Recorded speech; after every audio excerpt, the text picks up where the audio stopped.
आज हमारी सरकार उसी गरीब को उसके खाते का पूरा राशन मुफ्त दे रहा है।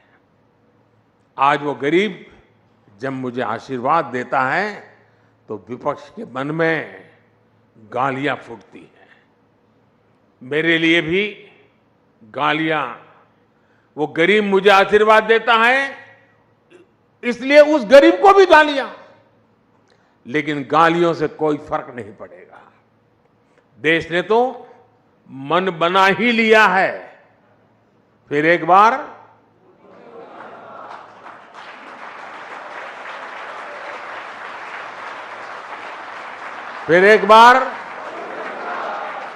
साथियों, हमारी सरकार ने पहले दिन से ही अपनी गवर्नेंस को गरीब की गरिमा, गरीब के कल्याण और गरीब के सशक्तिकरण पर केंद्रित रखा है। खुले में शौच करना, सड़क पर सोना, गंदा पानी पीना, धुएं में जीवन बिताना, अंधेरे में रहना, ये जीवन कोई शौक से नहीं जीता था।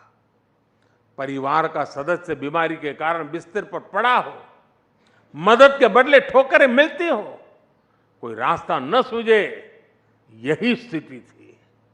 आप सोचिए, आए दिन अपमान कैसे कितने घूंट गरीबों को पीने पड़ते थे। यहां बैठे बहुत से शायद जीवन की कल्पना भी नहीं कर सकते हैं कि कैसा जीवन था, लेकिन मैं ये सब कुछ अनुभव करके यहां पहुंचा हूं। मैं उस जिंदगी को जी करके आया हूं, इसलिए मुझे किताबों में नहीं पढ़ना पड़ता और न ही कैमरा के माध्यम से वीडियो शूट करके देखना पड़ता है।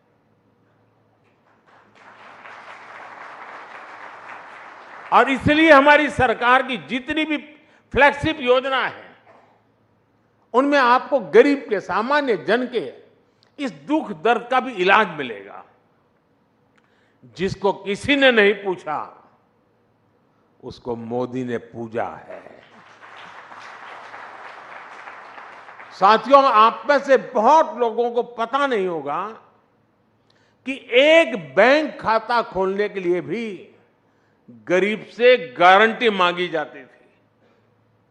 लोन की बात तो छोड़ दीजिए, देश के एक बड़ी आबादी जो भूमिहीन थी, उसे भी ऐसे ही छोड़ दिया गया था।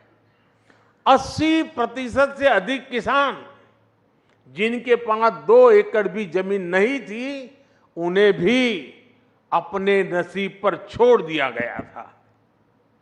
करोड़ों नौजवानों के लिए बैंक के दरवाजे बंद थे, क्योंकि उनके पास भी गारंटी नहीं थी। जिनके पास किसी को देने के लिए कोई गारंटी नहीं, उनकी गारंटी मोदी ने ले ली। इसी भावना ने मुद्रा योजना को जन्म दिया। इसके तहत लगभग 30 लाख करोड़ रुपए, 30 लाख करोड़ रुपए हमने बिना गारंटी गरीब युवाओं को दिए हैं। इसी भावना ने सेल्फ हेल्प ग्रुप के अभियान को गति दी, जिससे आज 10 करोड़ बहनें जुड़ी हैं।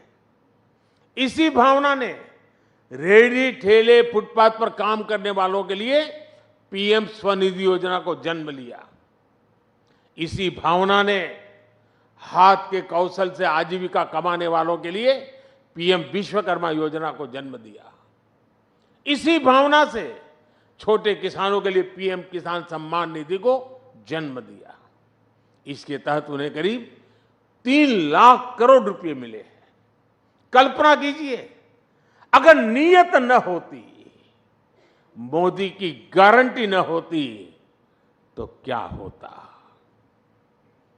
आज जो ये मोदी की गारंटी का इतना सकारात्मक प्रभाव है, वो किसी विज्ञापन की मोहताज नहीं है। मोदी उस गरीब की गारंटी बना है जिनकी कोई गारंटी नहीं लेता था।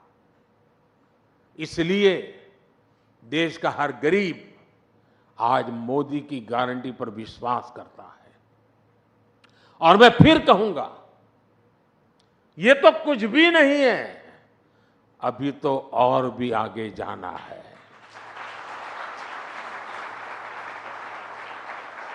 साथियों, हमारे देश में लंबे समय तक राजनीतिक उपेक्षा का बहुत बड़ा शिकार देश का मिडिल क्लास भी रहा है।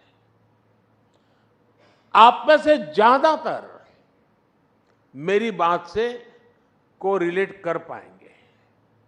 मिडिल क्लास का मतलब है वो वर्ग जो कठिनाइयों से लड़कर आगे तो आ गया, लेकिन उसके आगे सपनों और आकांक्षाओं का एक विशाल संसार होता है।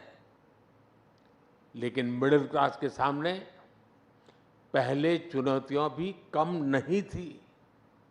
टैक्स का जंजाल, बच्चों की पढ़ाई का दायित्व, उन्हें अपने से बेहतर बनाने का तनाव, हर छोटे बड़े काम के लिए सरकारी दफ्तरों के चक्कर, महंगे लोन का बोझ, एक तरह से पहले जीवन के हर दायरे में समस्याएं ही समस्या थी।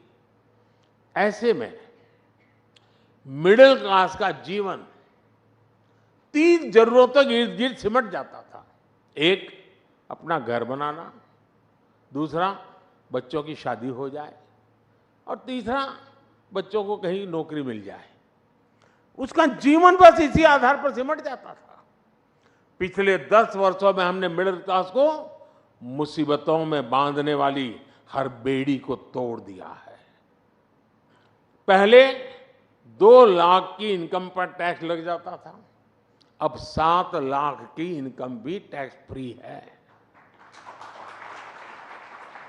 जीएसटी की वजह से लोगों के करीब साल भर में 45,000 करोड़ रुपया बचे हैं। बीते 10 वर्षों में होम लोन पर इंटरेस्ट रेट भी कम हुए हैं, पर्सनल लोन के इंटरेस्ट रेट भी कम हुए हैं।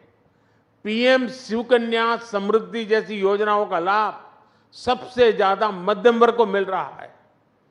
साथियों, मध्यम वर्ग का एक बहुत बड़ा सपना होता है बच्चे की अच्छी पढ़ाई। इस दिशा में भी पहले की सरकारों ने मध्यम वर्ग की आकांक्षाओं का ध्यान नहीं रखा। आज हमारी सरकार देश में तेजी के साथ एजुकेशन इंस्टीट्यूट खोल रही है। बीते 10 साल में हर दिन भारत में 2 नए कॉलेज बने, प्रतिदिन डेली 2 नए कॉलेज, और हर हफ्ते एक नई यूनिवर्सिटी बनी है। देश में रिकॉर्ड संख्या में नए आईआईटी, आईआईएम्स और मेडिकल कॉलेज खुले हैं। 2014 तक देश में 400 से भी कम मेडिकल कॉलेज थे, लेकिन